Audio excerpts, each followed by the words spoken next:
Choisir une méthode de contraception qui vous convient n'est pas toujours facile. Les pilules, les implants sous-cutanés, les préservatifs et les injections sont vraiment nombreux, mais choisir la méthode qui vous convient n'est pas toujours facile. Chaque méthode a ses propres avantages, ses limites, mais également il n'y a pas de méthode qui convient à toutes les femmes. Dans cette vidéo, je vais vous parler des méthodes contraceptives ainsi que les avantages. La première méthode alors, je vais commencer par les méthodes de barrière. Les méthodes de barrière sont des méthodes vraiment qui protègent, qui ont des avantages, qui ont plusieurs avantages. Notamment, ils protègent contre les infections sexuellement transmissibles, mais aussi c'est facile à trouver. Ils sont sans hormones ajoutées, mais aussi l'utilisation est ponctuée. Mais quand même, les méthodes de barrière présentent plusieurs inconvénients, notamment ce que le préservatif peut glisser ou déchirer, doit être utilisé à chaque rapport sexuel.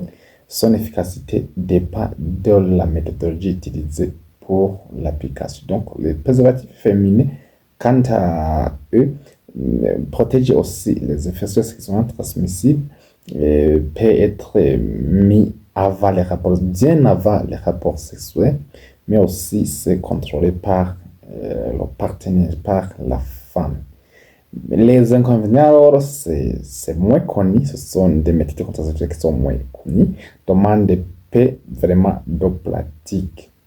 Les pilules contraceptives, alors que sont les pilules contraceptives, les avantages des pilules contraceptives sont très efficaces si elles ont été prises correctement, régularisent souvent les règles, mais aussi diminuent les douleurs pendant les rapports sexuels.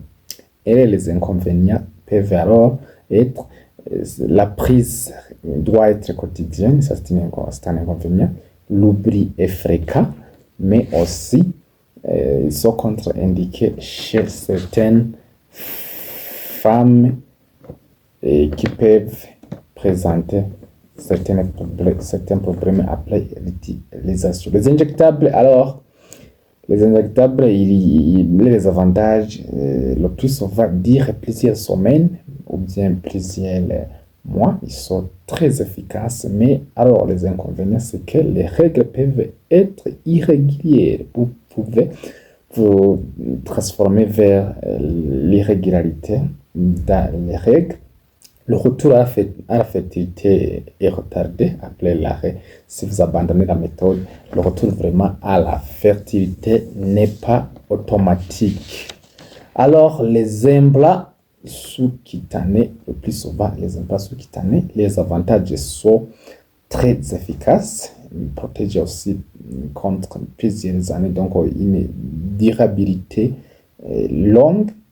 Aucun oubli. Lorsque vous êtes sous implant cutané, vous n'allez pas oublier.